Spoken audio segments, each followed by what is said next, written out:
Bueno, les decía, ¿no? Cuando arrancábamos el programa y hace instantes nada más, sí, que hoy es 24 de marzo, hoy es feriado. Hoy es feriado por el Día de la Memoria, por la Verdad y por la Justicia. Un feriado que se ha instaurado, que se ha instalado, obviamente a nivel nacional, por supuesto también aquí en la ciudad de Chivilcoy, con actos que se van a estar concretando. Hace instantes se concretó el acto oficial. Sí, cuando digo acto oficial me refiero al acto realizado por el municipio, porque esta tarde vamos a tener otro acto que promete una interesante movilización, ¿sí? Desde Viamonte y Avenida José León Suárez hasta la Plaza de la Memoria, donde alrededor de las 17 horas allí se van a concentrar, ¿sí? Todos los participantes, todas las personas que se van a movilizar, y obviamente en la Plaza de la Memoria ahí se va a concretar el acto propiamente dicho, ¿no? Como viene ocurriendo de un tiempo a esta parte aquí en Chivilcoy, y charlábamos con nuestro próximo invitado, que es Jorge Cosimano, que es sociólogo, y que además, bueno, vamos a charlar con él acerca de este Día de la Memoria, que en este último tiempo, en materia de derechos humanos y en materia de movilizaciones, justamente por esta fecha que se ha instalado y se ha instaurado, que llegó para quedarse aquí en nuestro calendario de feriados, y está bueno saber por qué también, ¿sí? El 24 de marzo es feriado, porque quizás algunos no lo saben y está bueno recordar por qué es feriado también. Jorge, bueno, ante todo, buen día, muchas gracias por venir y muchas gracias por la paciencia también, por esperarnos un cachito. ¿Cómo le va? Buen día, ¿no? El agradecido soy yo por invitarme a hablar de un tema tan importante para la sociedad argentina, ¿no? Con proyección en el mundo. ¿Y por qué digo en el mundo? Porque la Argentina es ejemplo a nivel mundial en derechos humanos. ¿Por qué es ejemplo? Porque es la única sociedad en la historia moderna que enjuició a los violadores y a los genocidas de una sociedad, ¿no? En ese sentido, la Argentina es muy respetada. Por lo tanto, la Argentina tiene un mensaje para el mundo desde esa perspectiva, ¿no? Si uno toma la Segunda Guerra Mundial, por ejemplo, hubo juicios a los abusos sobre los derechos humanos, al exterminio judío de homosexuales y gitanos, pero los juicios lo entablaron, lo condujeron las fuerzas aliadas, o sea, los países que ganaron la guerra, ¿no? Esa fue una característica del juicio de Nuremberg. En el caso de la Argentina, a diferencia de eso, el juicio lo hizo la propia sociedad a partir de su sistema jurídico, ¿no? Claro. Que cuando uno mira países que han atravesado dictaduras, por ejemplo, uno puede tomar España, puede tomar cualquier dictadura latinoamericana y ninguna enjuició desde esa perspectiva a los violadores de derechos humanos que estaban insertados en el Estado, ¿no? O esa lógica del Estado de exterminio, ¿no? Sí, Argentina lo hizo, tomó esta iniciativa, tomó esta decisión, ¿no? ¿Y cómo mantenemos, digamos, este prestigio en materia de derechos humanos? Y se mantiene,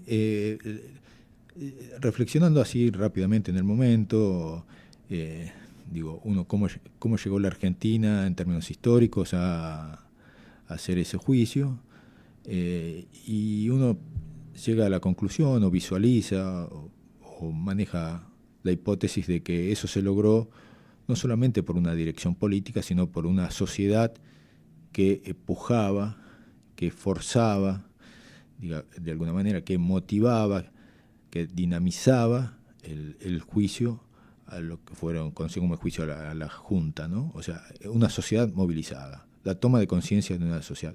Entonces, el desafío es mantener esa toma de conciencia de respeto a los derechos humanos. ¿Y cómo se mantiene? Y bueno, es un trabajo constante, ¿no? Porque recién hablábamos fuera del micrófono que la juventud no fue contemporánea por lo menos a la última dictadura, que fue la más sangrienta, que se inicia el 24 de marzo de 1976, no fue contemporánea, por lo tanto no lo vivió en carne propia. El desafío es que las nuevas generaciones puedan internalizar este discurso, este relato histórico de lo que realmente pasó en la Argentina y cómo se violaron los derechos humanos, y la historia sirve para no cometer los mismos errores eternamente, como el mito de Sísifo, ¿no? El que sube la piedra y se cae, sube la piedra y se cae, ¿no? Por lo tanto es un desafío permanente. Yo noto, no sé qué opinan ustedes, que están incluso mucho más en el tema que uno. Uno habla de vez en cuando con algunos jóvenes, no voy a generalizar, pero sí hay muchos jóvenes que están involucrados con la causa, que les interesa conocer qué pasó, por qué pasó, y repiten la frase del nunca más, o sea, para que eso obviamente no se vuelva a repetir. Sí, es una frase muy fuerte. Ahora la están pasando mucho en algunos canales, no todos, pero en la televisión. Cuando se reafirma en el juicio el nunca más, ¿no? Esa invocación, ¿no? Casi como una utopía planteada en términos históricos, el nunca más, que se proyecta hacia la eternidad, tiene un horizonte de eternidad, ¿no? Nunca más, ¿no? El nunca más conceptualmente es muy fuerte, ¿no? Sí. La palabra nunca más, ¿no? Que deje de existir la violación a los derechos humanos. Por lo tanto, sí, es constantemente generar una memoria histórica que permita ratificar los valores de la dignidad humana. La juventud se suma porque, uno hoy toma el 24 de marzo, que fue del 76, esta fecha que fue un quiebre en la historia argentina porque hubo muchos golpes de Estado, pero este fue el golpe de Estado que produjo más víctimas, se lo conoce como genocidio, 30.000 desaparecidos, pueden ser más, menos, no interesa eso, que no suma ni quita nada, ¿no? Sí. Apropiación ilegítima de bebé, todo muy aberrante, fue un quiebre en la historia argentina, en la historia sociopolítica argentina. Y a partir de eso, hubo una construcción de un relato que hace hincapié en esa realidad para que no vuelva a ocurrir. Pero los jóvenes también se suman porque los derechos humanos es mucho más amplio que el 24 de marzo, hubo la dictadura, ¿no? Claro, es toda violación a la dignidad humana, la autopercepción de género, el derecho a una vida digna, a una jubilación digna, a una niñez digna, el derecho a la vivienda, el derecho al trabajo digno, etcétera, etcétera. El acceso a bienes culturales, el acceso a bienes informáticos, que son lo que se llaman derechos humanos de primera, segunda, tercera y cuarta generación, ¿no? Entonces, la juventud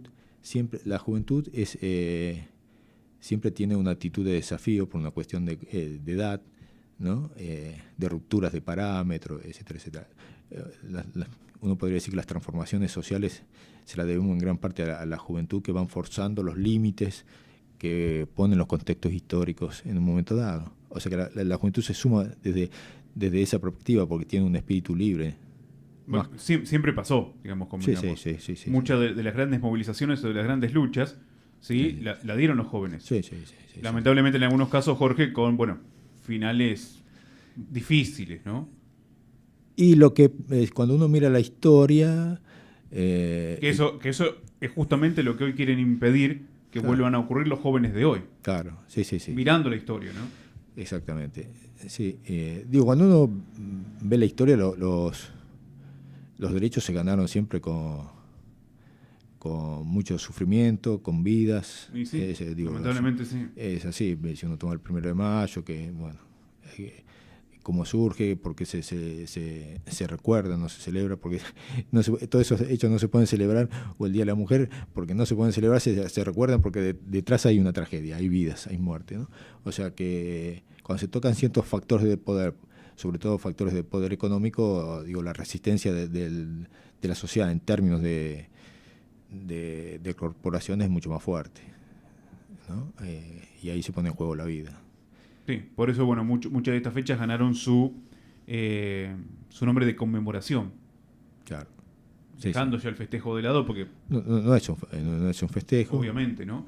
Ahora, yo le quería preguntar, recién usted hablaba también del tema de los 30.000, ¿no? Que se ha puesto en discusión, ¿interesa el número? ¿Interesa la causa? No interesa, lo que interesa es la vida humana. Claro. No es, la vida humana no es algo que sea cuantitativo. Lo cuantitativo, la cantidad sí puede ser impactante, ¿no? Pero una vida es una vida, ¿no? Aún desde la perspectiva religiosa, ¿no? Nosotros que vivimos en un occidente judeocristiano, la enseñanza de la religión es que cada uno somos hijos de Dios y cada uno valemos tanto para Dios como el resto, digamos. Por lo tanto, digo, es un discurso que se cae, solamente es una propuesta, digamos, de los sectores concentrados del poder o de la derecha, como quieran llamarle, digamos, o los que participan de esa ideología de exclusión y de violación de los derechos humanos, digo, tiran ese tema como para entrar en una discusión que no tiene sentido, ¿no? ¿Qué diferencia hay si son, en vez de 30.000 serían 25.000, 20.000, 10.000? Digo, en absoluto. ¿Y quién los contó? Digo, bueno, no tiene sentido, ¿no? A ver, tengo algunas cuestiones más para preguntarle. No sé, yo le voy a decir, no sé si militantes de los derechos humanos, si se me permite la expresión, digo, ¿a qué me refiero? En gobiernos difíciles, ¿sí? ¿Cuánto influyeron los militantes para sostener, ¿sí?, justamente los derechos humanos y para sostener esta conmemoración? Sí, se llama militancia a esta convicción que tienen determinados sujetos históricos en un momento dado de la historia para sostener ciertos principios, ciertas utopías, para sostener derechos. A eso comúnmente se llama militancia, pero tiene que ver con una coherencia de ideales, con una convicción de ideales, con una convicción de mirada sobre el otro, ¿no? Sobre el otro me refiero al ser humano, ¿no? Decía Tolstoy, dice, si sientes el dolor, eres un hombre. Y si sientes el dolor del otro, eres un ser humano. Claro. Digo, sí. Digo, acá, la militancia, es como, viste, cuando uno dice, pertenezco al sector nacional y popular, pertenezco a esto, la militancia, no definís mucho, son conceptualizaciones muy ambiguas. Digo, cuando vos te pones a reflexionar profundamente lo que implica eso, es un posicionamiento ante otro ser humano, ¿no? Me molesta que ver en Chivilcoy que revuelvan los contenedores buscando cartón, basura, comida, etcétera, etcétera. Me molesta en Chivilcoy, por no decir en el país y en el mundo, pero bueno, uno habla de su terruño, de su ciudad. Me molesta que haya casas muy humildes que no lo van a terminar nunca de construir ni de revocar. Digo, eso molesta, digo, ¿no? Y eso es lo que decía con esa frase de Tolstoy, que es uno de los escritores más grandes de la literatura, ¿no?, universal. Digo, eso es ser humano, ¿no? Que te duela el dolor del otro. Yo creo que pasa por ahí, ¿viste? Jorge, ¿qué implica esta fecha? Digo, porque es una fecha, me parece que, por lo que estamos charlando, trascendió al 24 de marzo. Me refiero a los derechos humanos. ¿O fue un punto de partida, ¿sí?, el instaurar este feriado para que se empiece a hablar de los derechos humanos en general? Sí, por eso te decía al principio, sí, para mí fue una bisagra histórica que permitió a lo largo del tiempo ir incorporando una visión de los derechos humanos que de alguna manera saliera de ese espacio de los 30.000 desaparecidos, del terrorismo de Estado, y que avanzara hacia ciertos derechos del ciudadano argentino, ¿no? Como el derecho, no sé, uno puede decir, podrá estar de acuerdo o no, pero sí todo el avance sobre los derechos de la mujer, todos los avances sobre derechos de género, autopercepción de género, sobre la homosexualidad, el travestismo, etcétera, etcétera. Ese avance tiene que ver con los derechos humanos, y yo creo que una conciencia, ¿cuál es el tema?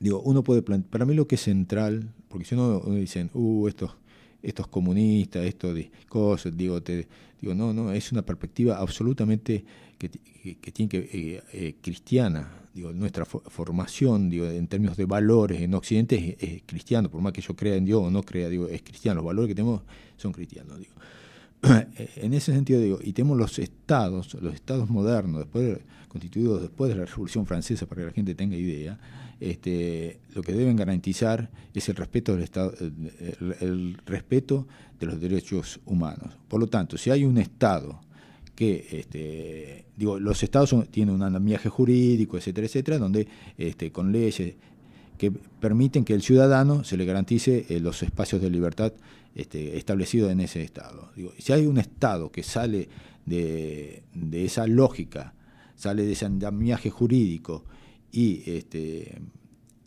hace lo que quiere, como pasó con la dictadura del 24 de marzo del 76, es un Estado que se transforma en terrorista. Porque no interesa, acá no interesa quién era el bueno o quién era el malo, si usaba un arma o no usaba un arma, si rezaba o no rezaba, no sé, si era de Boca, de River, lo que sea. El Estado tiene que hacer cumplir la ley. El Estado no puede utilizar las mismas armas que utiliza alguien que está por fuera del Estado y que viola las leyes, las normas. Eso se conoce como terrorismo de Estado, ¿no? Y en la Argentina, a partir del 24 de marzo del 76, el Estado violó las leyes. El Estado funcionó como si no fuera un Estado, se transformó en Estado terrorista. Por lo tanto, no había nadie que te garantice la vida como ciudadano. Y eso es tremendo. O sea, el Estado debe garantizar siempre la vida. Y por eso, bueno, el derecho a un juicio justo, el Estado, si no tiene el derecho a la defensa, si no tenés dinero para pagar una defensa, te la pone el Estado, porque el Estado debe garantizar eso. Hay ejemplos mundiales sobre cómo funcionan los Estados cuando hubo grupos que considerados políticamente terroristas, como fue las Brigadas Rojas en Italia. Italia no salió del cumplimiento de un Estado democrático, ¿no? Por lo tanto, el quid de la cuestión es eso, cuando un Estado se transforma en terrorista. Cuando un Estado se transforma en terrorista, cuando viola las propias leyes que constituyen al Estado. Entonces quedamos todos indiferentes y no hay límites. ¿Quién dice quién es el bueno y el malo en un Estado terrorista? Yo puedo decir que el malo es el que usa pelo largo, el malo es el que tiene barba, el malo es el que es negrito, el malo es el que es homosexual. ¿Cuál es el límite? ¿No? Si un Estado viola sus propias leyes que lo constituyen como Estado, ¿no? Y ese es el tema, ¿no? Y de ahí se abre, como estamos charlando ahora, el espacio para construir nuevos derechos, ¿no? Y ahora que lo plantea, ¿no? Porque estamos hoy también en una disyuntiva, yo sé que era más política, ¿no? Pero una disyuntiva al fin de, que el gobierno dice no creer en el Estado, no querer el Estado, ¿sí? Querer destruir el Estado. Y por otro lado, ¿sí? de otros sectores se habla, del Estado que tiene que estar presente. ¿Qué reflexión le merece? Primero y fundamental, el Estado tiene origen liberal. Digo esto porque ellos mismos se autoperciben como liberales, ¿no? Y el Estado moderno nace con el liberalismo.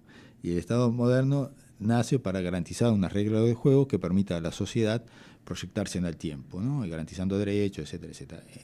Derechos tanto en lo religioso, en lo político, en lo económico. Entonces es un absurdo hablar de la no existencia de un Estado. Es imposible. ¿Qué pasa en Bahía Blanca con las inundaciones si no hay un Estado? ¿Quién va a ir? Sí. ¿Quién va a hacer una calle con asfalto? ¿Cómo hacemos para ponernos de acuerdo para proyectar? Porque no hay asfalto, para una red cloacal, ¿cómo hacemos? Es un absurdo. O sea, decía Churchill, la democracia es un mal sistema de gobierno, pero es el mejor que conozco yo hasta ahora, ¿no?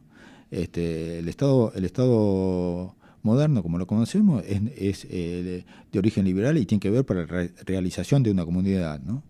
De los distintos sectores de una comunidad y por lo tanto debe existir y establece reglas, normas para que todos podamos y hacia el interior de ese Estado hay instituciones y hay un planteo y una atención siempre en términos de distribución de la riqueza, pero no hay es imposible pensar una sociedad sin Estado. No sé qué precisaría un rey, un señor feudal, porque cómo solucionar problemas de infraestructura, desarrollo industrial, sistema de enseñanza. ¿Quién? Es imposible, es un absurdo total, no tiene sentido. Solamente es una engaña pichanga del momento mientras hay una venta del país eso en el mejor de los sentidos, pero lo que uno percibe es una regresión en términos de derechos del ciudadano y un sistema de exclusión en términos de distribución de riqueza, con un 50% de la población bajo los niveles de pobreza, ¿no? Y todo lo que hoy se dicen que son clase media, digo, con unas privaciones tremendas, porque si vos lo comparás con el acceso de bienes de consumo de Europa, las clases media acá son clases bajas, digo. Entonces, bueno, digo, y ahí el único interlocutor válido es el Estado, ¿no? Que esto no lo invento yo, digo, esto aparece en Europa, es recontra liberal, digo. Jorge, hasta el día de hoy todavía, y creo que hasta hace algunas semanas nada más, mes, todavía siguen apareciendo hijos, nietos, sí, desaparecen, se siguen recuperando las identidades también. Sí, recién venía para acá y escuchaba en la radio que había, ¿cómo es? Que la dictadura barrió dos generaciones. Una la eliminó materialmente, concretamente, matándolos. Y la otra generación eran los hijos apropiados, ¿no? Que la eliminó porque le barrió la identidad, le anuló la identidad, ¿no? Le negó la identidad, ¿no? Entonces, y sí, van apareciendo por también el trabajo de militancia, como habló, ¿no? De convicción de ideas, ¿no? Y es interesante ahí que a mí siempre me sorprende el rol de la mujer, ¿no? Esa impronta que lo da la maternidad, ¿no? Sí. Que es persistente a lo político, ¿no? Es persistente a lo político. ¿Por qué digo que es persistente a lo político? Porque las madres, las abuelas, su núcleo de acero, su motor fue el ser madre, el vínculo impresionante que nosotros como varones no lo tenemos ni nos podemos imaginar, y eso lo impulsó y la proyectó, pero como el hecho fue la desaparición de su hijo en un contexto político, hay un sumergirse en la política de ellos, ¿no? Pero uno lo ve en otros contextos donde las madres siguen luchando, por ejemplo en accidentes, y como el contexto donde murió el hijo no es el político, digo, no está atravesado por lo político, no tiene esa dimensión, pero digo, el motor es, me parece, el tema de la madre y de la mujer. Por eso es tan importante, hablando de los derechos humanos, sí, el derecho de la mujer. La lucha sostenida en el tiempo y cuántos derechos humanos se ganaron a partir de lo que usted está diciendo, ¿no? Sí. De esta lucha de las mujeres. Sí, es impresionante. Sí, conmueve, ¿no? A mí me conmueve. Quiero preguntarle por último, Jorge, bueno, agradecerle por supuesto por haber venido a charlar este rato con nosotros. ¿Cómo debemos conmemorar esta fecha? ¿Qué es lo que se debe tener en cuenta cada 24 de marzo? Por lo menos desde su apreciación, ¿no? Y que nosotros también, sí, podamos mantener esta conmemoración. Y cada uno que se vaya a manifestar esta tarde, ¿no? ¿Qué es lo que se debe tener presente en una fecha como esta? Y en una fecha como esta lo que uno debe tener presente es que hubo una generación en la Argentina con virtudes y errores, que eran jóvenes, entre línea general entre 20 y 30 años, que entregaron su vida por un ideal. El ideal era un país más justo, con mejor distribución de la riqueza, que todos pudieran ser felices, desplazarse hacia un horizonte de felicidad, de realización. Digo. Eso fue lo que originó esta tremenda represión y este genocidio o terrorismo de Estado, ¿no? Entonces, a partir de ese recuerdo, ¿no? Proyectarlo hacia el presente y hacia el futuro, que queremos una sociedad justa, sin violencia, sin odio, y que todos nos podamos realizar según los méritos de cada uno, ¿no? Pero que tengamos las mismas posibilidades. Yo creo que ese es el desafío para la juventud, ¿no? Y no volver a esos niveles de violencia que terminaron en un terrorismo de Estado y que pagaron las consecuencias los jóvenes, ¿no? Sí. Entonces, yo creo que hoy participar en la marcha es proponer nunca más ese pasado y proponer un presente y un futuro más justo, más digno para los jubilados, para los estudiantes, absolutamente para todos. Me parece que ese es donde debía trabajar todo el sistema educativo, ¿no? Cómo construir una sociedad justa, alegre y que podamos caminar hacia la felicidad, sino que la existencia. Y lo que está pasando, en este contexto también, iba a cerrar con esto, pero ahora me abrió la puerta a preguntarle, ¿no? Lo que está pasando en este contexto de represiones, en manifestaciones, ¿es volver un poco a esta violencia? Sí, sin duda. Una democracia totalmente restrictiva, con características autoritarias. No es una dictadura porque el gobierno es elegido por la voluntad popular, pero sí, hay restricciones importantes de la libertad del sujeto, sí, indudablemente. O sea, que le peguen a un jubilado porque gana 300.000 pesos es una aberración. Es una aberración que debiera ser intolerable para toda la sociedad argentina. Digo, ¿no? Aquellos que hicieron la patria. Digo, porque San Martín hizo la patria como todos los héroes de la patria que estudiamos en la primaria, en la secundaria, le hicieron en un contexto histórico. Pero los jubilados son los que hicieron la patria ayer y la heredamos nosotros, son los que sostuvieron y si un jubilado cobra 300, 400, 500, 600, 700.000 pesos, se muere de hambre.